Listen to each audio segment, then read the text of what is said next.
Amis téléspectateurs de Radio Télépixel, c'est toujours le même plaisir de vous rejoindre à travers ce médium, cette plateforme pour vous parler TI, pour vous parler technologie. Encore une fois, c'est une salutation spéciale à tous ceux-là qui auront à écouter cette émission.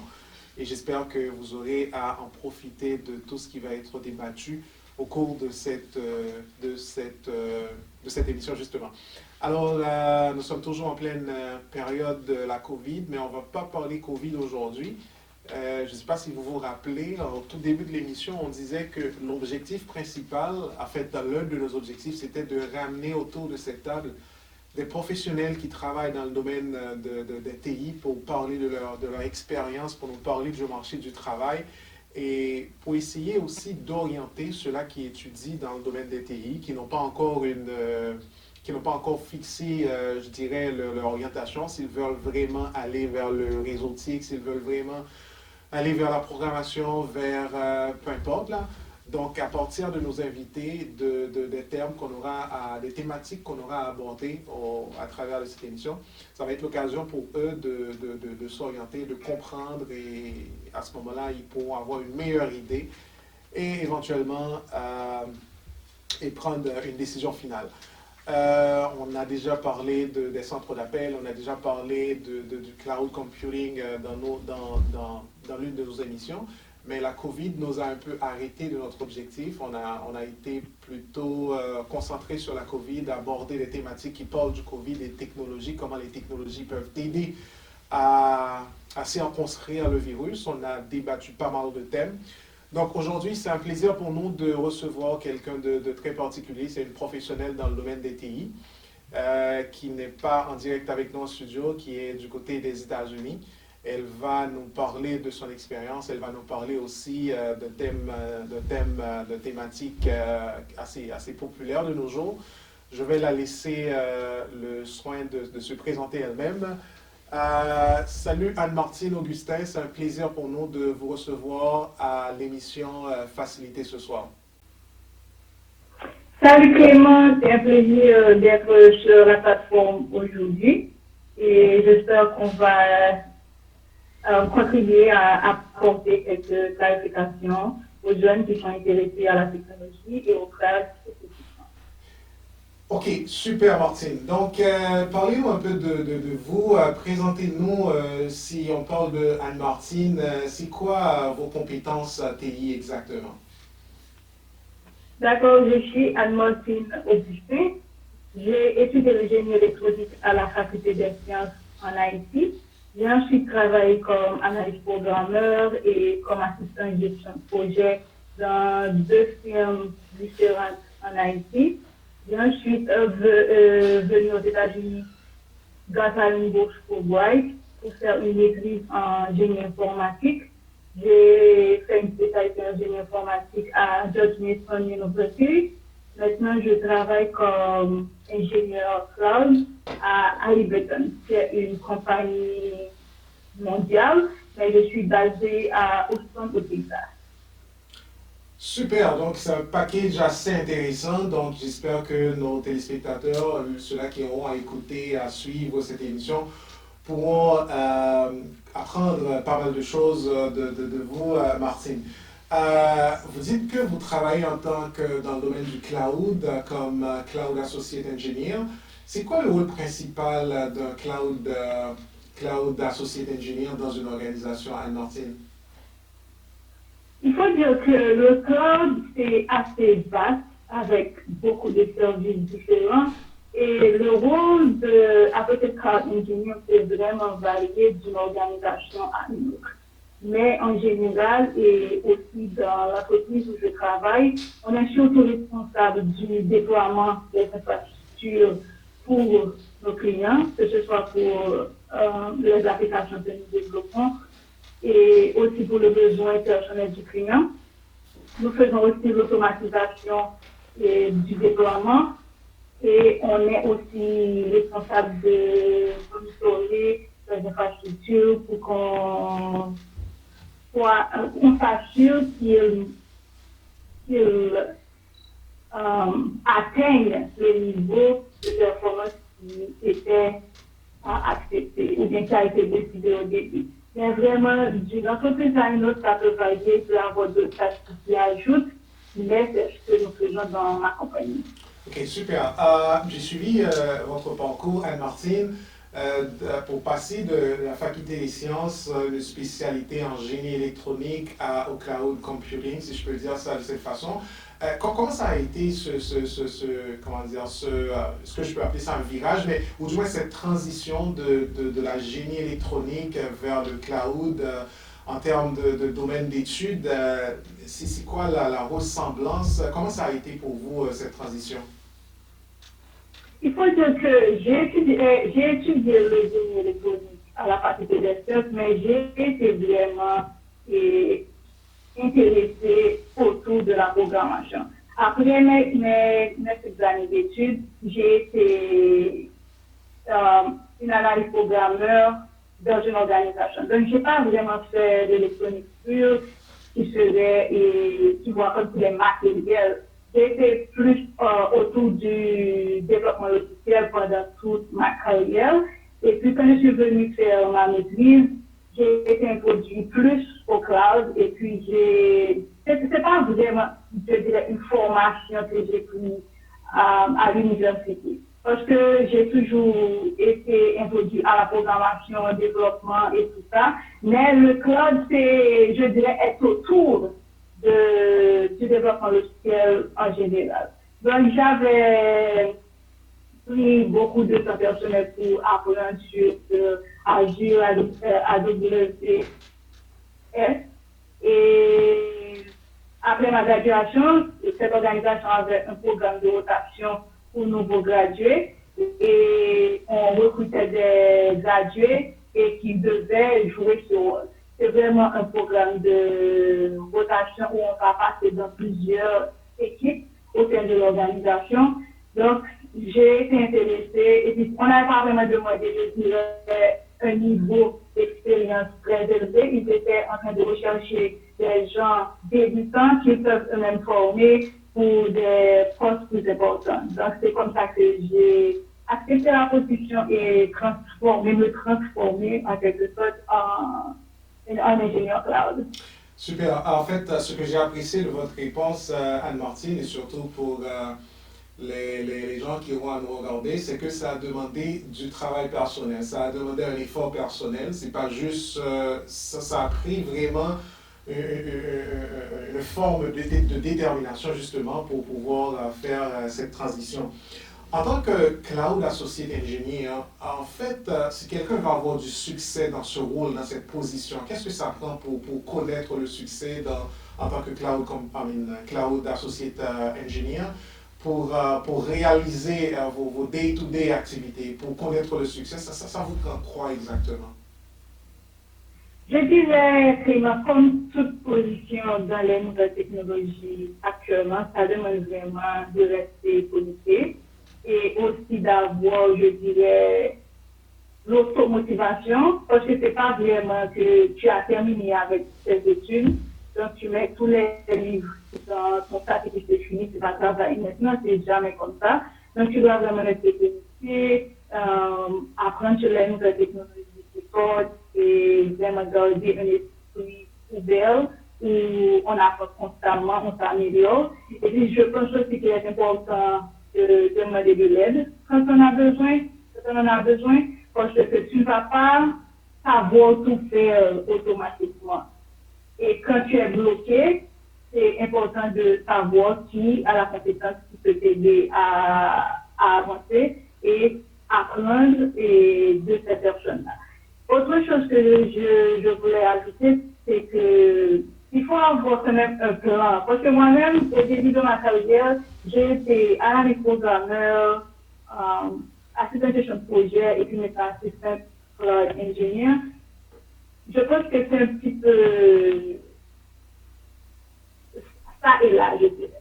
Mais pour les gens qui débutent, c'est bien d'avoir un plan de carrière, de savoir où vous voulez aller et puis de partir les compétences au fur et à mesure.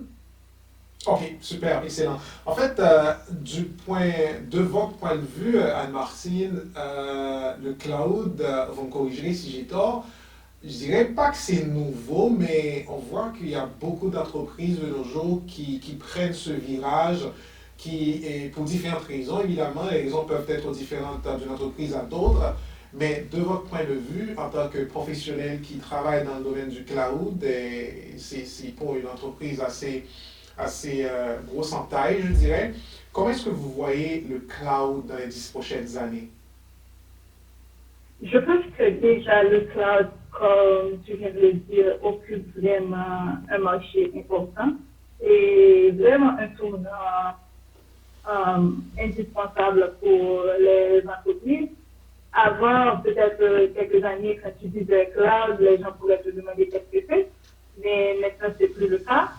Beaucoup d'entreprises, les gouvernements, ils adoptent le cloud, ils migrent les services qui sont importants vers le cloud. Je pense que ça va continuer parce que le cloud donne l'avantage aussi de réduire les coûts pour les petites entreprises, de commencer rapidement avec des services qu'ils ont envie de tester. Donc, je pense que ça va continuer à progresser, à attirer beaucoup plus d'entreprises. Et puis, les services que sont offerts, qui sont déjà très variés, vont continuer à s'améliorer, quoi. Et quand on parle de TI, la sécurité, on ne peut pas, comment dire, il faut vraiment qu'on prenne au sérieux cet aspect parce que ça varie d'un pays à d'autre. Là où je suis, au Canada, il n'y a pas vraiment de règles. Je pense que c'est seulement hier que le gouvernement de cette province, je veux dire, la province du Québec, qui a annoncé des règles pour les entreprises, ou du moins des pénalités pour les entreprises qui se font voler des données. Il y a des amendes, je crois, si je ne me trompe pas, c'est de 25 millions de dollars que les entreprises peuvent charger, parce que présentement, il n'y a pas de normes qui existent pour le moment où je parle dans la province où je vis, qui est le Québec. Mais par contre, aux États-Unis, je sais que c'est réglementé. C'était juste pour faire une ouverture pour vous poser ma question. En fait, la question est la suivante. Que direz-vous aux gens qui ont une crainte pour, je dirais, pour la sécurité par rapport au cloud? Quand on parle de cloud, ils sont un peu inquiets pour dire les données ne sont pas sécurisées, pour le fait que ce n'est pas eux qui ont le contrôle sur les données. Ça, c'est un aspect de la question. Que direz-vous à ces personnes-là de votre expérience? Tout à fait. Il est important vraiment. Je dirais que c'est une inquiétude tout à fait justifiée. Si on est en train de migrer, c'est-à-dire une infrastructure, il est important de savoir comment c'est protégé. Mais je pense que les fournisseurs de services cloud, Azure, et les plus populaires, Azure et AWS, on fait vraiment des travaux importants en ce sens-ci, parce que c'est pas vraiment quelqu'un qui pense comme ça n'est pas un cas individuel, parce que presque toutes les compagnies ont les mêmes inquiétudes quand il s'agit de la sécurité des données. Donc je pense que ils ont eu des références claires, comment les données sont gérées. Et puis il faut dire aussi que l'entreprise a la possibilité d'utiliser le cloud et d'avoir le contrôle de ces données. Il n'est pas obligé de migrer ces données vers le cloud public, je dirais, mais il peut avoir une sorte de combinaison de ces données on-premise, sur site, c'est-à-dire sur le site de l'entreprise, et aussi une partie sur le cloud. Donc, je dirais, c'est pas une inquiétude individuelle, c'est quelque chose qui doit être pensé. Donc, ça dépend de l'utilisation que vous allez faire du cloud. Il est possible de dessiner une architecture qui répond aux besoins de sécurité de l'entreprise. Donc, c'est pas du genre, OK, pas de sécurité du tout, je n'y vais pas, c'est possible de sécuriser tes données, c'est tout comme quand tu as ton site, ton infrastructure, et dans ton entreprise, tu es obligé de prendre des étapes pour protéger tes données, etc. Donc, c'est la même chose, je pense, pour le cloud aussi. Excellent. Anne-Martine, partagez avec nous l'une de vos meilleures expériences en tant que Cloud Associate Engineer, de votre expérience. C'est quoi votre meilleure expérience en tant qu'ingénieur du cloud? Ben, je dirais que j'ai commencé récemment, comme vous avez vu. Mais je vais partager avec vous alors une expérience s'est passé cette semaine et dont je suis fière. Je ne sais pas comment c'est la meilleure expérience que j'ai eue, mais quand même, quelque chose de très intéressant ou bien je suis fière qui s'est passé cette semaine. J'étais en train de travailler sur un environnement pour un client et c'était très crucial. Et du point de vue de l'importance parce que c'est un client qu'on veut garder et aussi du temps qu'on voulait délivrer l'environnement. Et puis j'avais un problème qui était impossible de résoudre dans le sens que je ne savais pas pourquoi ça arrivait. J'étais en train de chercher tout ce qui je devais donner l'accès à l'environnement à des utilisateurs. Ils avaient tous les droits, mais ils ne pouvaient pas se connecter. J'ai appelé des gens qui pouvaient m'aider, tout le monde a regardé, et puis bon, on ne sait pas ce qui se passe. Et on a même, on a même décidé de contacter l'un de nos fournisseurs parce que nous-mêmes, comme entreprise, on travaille avec Microsoft, VMware, Okta, d'autres entreprises qui fournissent des services qu'on intègre dans notre environnement. Donc, on a décidé de contacter cette entreprise, mais grâce à l'aide des autres ingénieurs seniors qui m'ont aidé à voir où le problème pourrait être, et bien sûr, notre cher Google, je suis arrivée à résoudre le problème rapidement dans la même journée. Donc, j'étais vraiment très fière de ça. Super, super, excellent. Anne-Martine, je suis un étudiant en TI, je vous suis et j'ai de l'intérêt pour l'univers du cloud. Je n'ai pas encore décidé quelle orientation que je prendrai, quelle orientation que je donnerai à ma carrière en TI. Alors, en tant qu'étudiant en TI, qu'est-ce que vous me conseillez, quel conseil que vous me donneriez en tant qu'étudiant en TI? Mais je dirais premièrement, il faut tester, c'est-à-dire il faut jouer avec les plateformes qui existent, que ce soit Azure ou Google ou Amazon, ils offrent tous c'est-à-dire des essais gratuits. Donc tu peux avoir un compte et tester les services. Donc tu peux aller te connecter, essayer de créer des applications, quel que soit ton intérêt, juste pour que tu puisses essayer voir la plateforme, installe ce que tu veux, joue avec la plateforme, je dirais.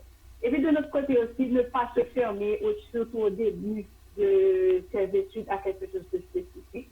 Tu peux tester la programmation, le développement, les data science, intelligence artificielle, tout ce qui t'intéresse. Tu peux, au début de ta carrière, te permettre de tester et voir qu'est-ce qui va vraiment capter ton attention. Donc, c'est ce que je dirais. Au début, il faut tester les projets, travailler avec des services différents, avec des technologies différentes et voir qu'est-ce qui t'intéresse vraiment. Excellent. Anne-Martine, je ne sais pas comment, vous remercier pour votre temps avec nous ce soir. Et c'était des informations assez intéressantes que je pense que les gens qui auront à nous écouter et qui n'ont pas encore de décision faite sur leur orientation en termes de technologie, ils pourront vraiment profiter de ce dialogue, de cette discussion que l'on a eue ensemble. Et si vous êtes intéressé à suivre Anne-Martine, elle est sur LinkedIn, c'est Anne-Martine Augustin. Vous pouvez prendre contact avec elle, échanger avec elle si vous voulez conduire cette conversation un petit peu plus loin. Encore une fois, merci pour ton temps, merci d'avoir pris le temps de partager ces informations avec nous. Ça a été un énorme plaisir pour nous. Je te souhaite du succès dans tes entreprises, je te souhaite du succès dans ton travail et excellente carrière en TI, Anne-Martine. Merci Clément, merci à Télépixel. J'espère que ça a été utile aux téléspectateurs et que vous me contacterez. J'espère discuter avec vous bientôt. Mesdames et messieurs, ça a été notre émission pour cette fin de semaine. On vous a parlé du cloud et notre invité a été Anne-Martine Augustin. Et l'émission s'est facilitée. La façon de nous suivre, c'est sur YouTube, sur Facebook, à travers Radio Télépixel. Mon nom, c'est Clément Calvaire et la façon pour nous rejoindre, Par email, c'est clément.calvaire@clémentcalvaire.com. Et par téléphone, c'est le 514-799-6087. D'ici là, je vous souhaite de passer une excellente semaine. Le rendez-vous est pris pour la semaine prochaine.